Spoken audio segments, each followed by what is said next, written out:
नमस्कार। आप सुन रहे हैं शरद चंद्र चट्टोपाध्याय की लिखी कहानी अनुपमा का प्रेम भाग 2। आगे बढ़ने से पहले आइए जानते हैं पहले भाग की कहानी संक्षेप में। अनुपमा का प्रेम एक ऐसी प्रेम कहानी है जो अनुपमा के प्रेम उसके जीवन में आने वाली संघर्षों को दर्शाती है। अनुपमा एक नव युवती है जो सच्चाई में कम ख्वाबों ख्यालों में ज्यादा रहती है। वह ढेर सारी काल्पनिक कहानियां व उपन्यास पढ़ती है और उसी की दुनिया में ज्यादातर खोई हुई रहती है। कल्पना में ही उसे अपने पड़ोसी सुरेश से प्रेम हो जाता है और वह उसी से शादी करने की जिद करने लगती है। तो चलिए सुनते हैं आगे की कहानी। यह खाट के पाए नहीं, ये तुम्हारे दोनों चरण हैं। मैंने धर्म के साक्षी करके तुम्हें पति रूप में वरण किया है।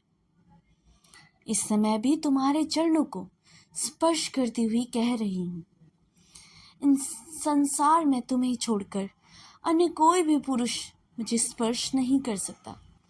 किसमें शक्ति है कि प्राण रहते हमें अलग कर सके।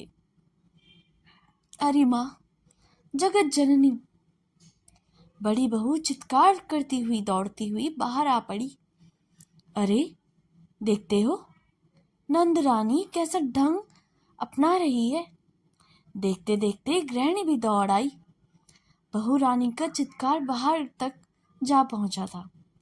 क्या हुआ, क्या हुआ, क्या हो गया, कहते ही गृह स्वामी उनके पुत्र चंद्र बाबू भी दौड़ पड़े।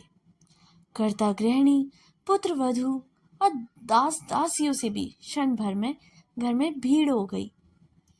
अनुपमा मूर्छित होकर खाट के समीप पड़ी हुई थी। गृहिणी रो उठी, मेरी अनु को क्या हो गया है?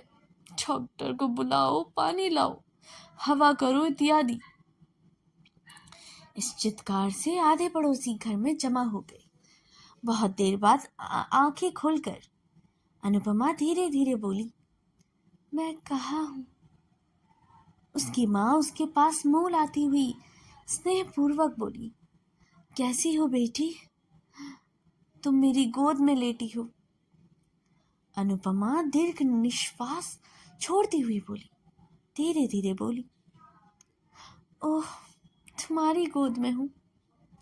मैं समझ ही रही थी कहीं अन्यत्र स्वप्न नाट्य में उसके साथ बही जा रही थी।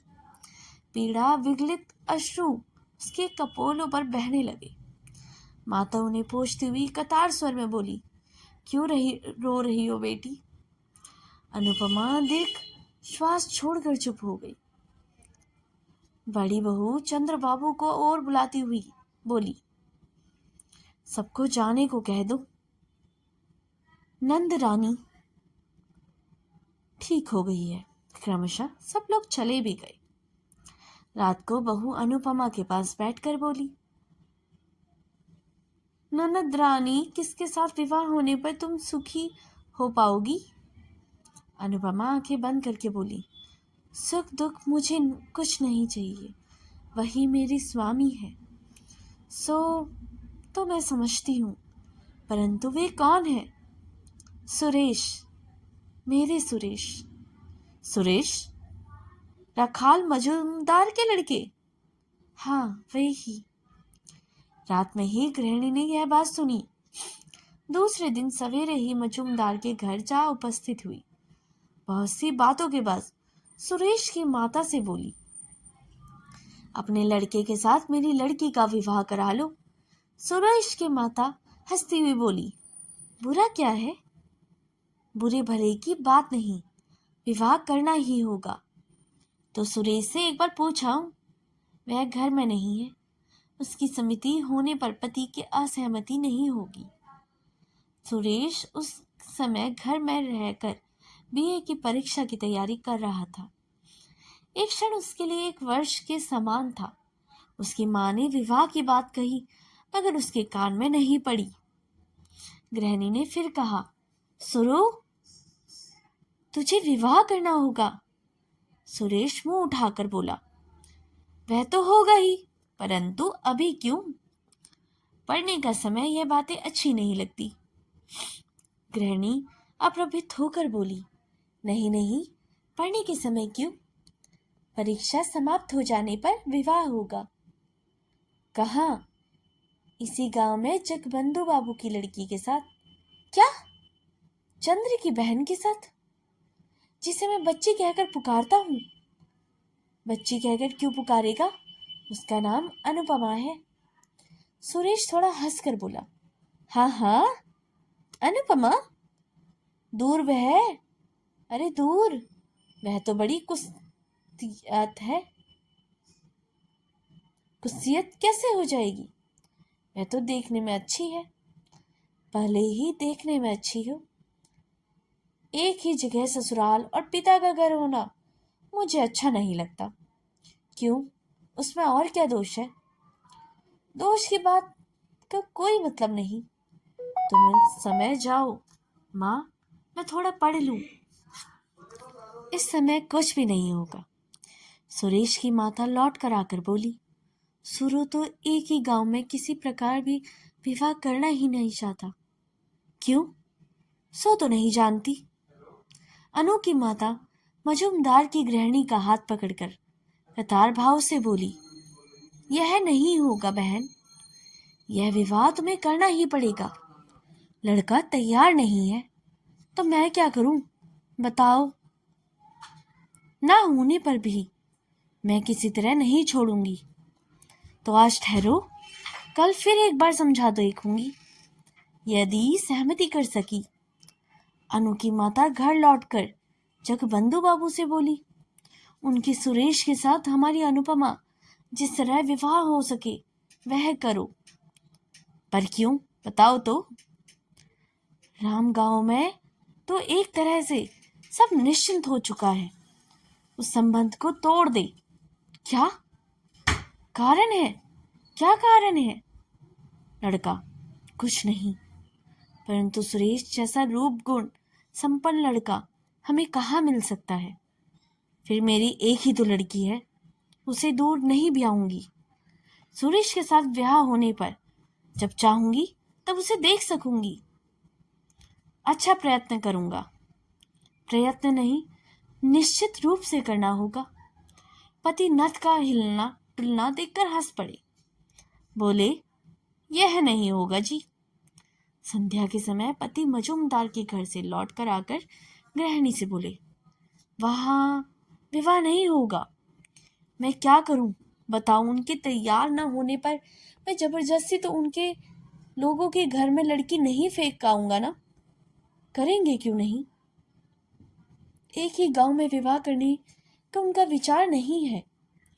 गृहिणी अपने मस्तिष्क पर हाथ मरती हुई बोली, मेरे ही भाग्य का दोष है। दूसरे दिन वह फिर सुरेश की माँ के पास जाकर बोली, दीदी, विवाह कर लो। मेरी भी इच्छा है, परंतु लड़का किस तरह तैयार हो। मैं छिपाकर सुरेश को और भी 5,000 रुपए दूंगी। रुपयों का लोभ बड़ा प्रबल होता है। सुरेश की माँ ने यह बात सुरेश के पिता को बताई। पिता ने सुरेश को बुलाकर कहा, सुरेश, तुम्हें यह विवाह करना ही होगा। क्यों? क्यों? फिर क्यों? इस विवाह में तुम्हारी माँ का मत ही मेरा भी मत है।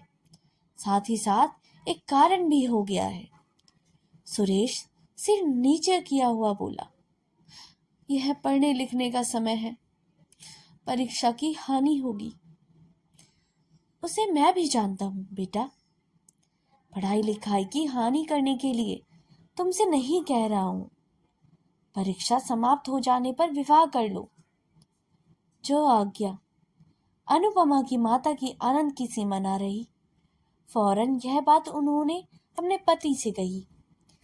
मन ने आनंद के कारण दास दासी सभी को यह बात बताई। बड़ी बहू ने अनुपमा को बुलाकर कहा, यह लो, तुम्हारे मन चाहे वर को पकड़ लिया है। अनुपमा लज्जापूर्वक थोड़ा हंसती हुई बोली, यह तो मैं जानती थी। किस तरह जाना? चिट्ठी पत्री चलती थी क्या? प्रेम अंतर्यामी है, हमारी चिट्ठी पत्री हृदय में चला करती है। धन्य हो तुम जैसी लड़की। अनुपमा के चले जाने पर बड़ी बहू ने धीरे धीरे मानो अपने आप से कहा, देख सुनकर शरीर जलने लगता है। मैं 3 बच्चों की माँ हूँ और यह आज मुझे प्रेम सिखाने आई है। तो दोस्तों, यह स्टोरी यहीं पर खत्म होती है। अनुपमा का प्रेम शरत चंद्र चट्टोपाध्याय की एक प्रेम कहानी है जो अनुपमा के प्रेम और उसके जीवन में आने वाले संघर्षों को दर्शाती है। कहानी अनुपमा की निस्वार्थ प्रेम और त्याग और बलिदान की कहानी है। यह प्रेम समाज और परिस्थितियों के बीच संघर्ष करते हुए अनुपमा को दृढ़ता को उजागर करती है। अनुपमा एक सरल और सुंदर लड़की है जो अपने प्रेमी सुरेश के लिए कुछ भी करने को तैयार है। अनुपमा के परिवार और समाज को सुरेश के साथ उसका रिश्ता पसंद नहीं है। वे उसे किसी और से शादी करने के लिए दबाव डालते हैं। अनुपमा अपने प्रेम के लिए हर संभव प्रयास करती है, लेकिन समाज और परिस्थितियों के कारण उसे कई कठिनाइयों का सामना करना पड़ता है। जब अनुपमा के माता पिता जब सुरेश के घर प्रस्ताव लेकर जाते हैं, हालांकि जो सुरेश के माता पिता है वो इसके रिश्ते से इनकार तो नहीं करते, परंतु सुरेश ये शादी नहीं करना चाहता। लेकिन इधर अनुपमा की जो माता पिता हैं धन का लालच दिखाकर किसी तरह ये रिश्ता तय करवा लेते हैं। अनुपमा आज बहुत खुश है। अंत में अनुपमा अपने प्रेम के लिए त्याग करने और सुरेश के साथ रहने का भी फैसला करती है।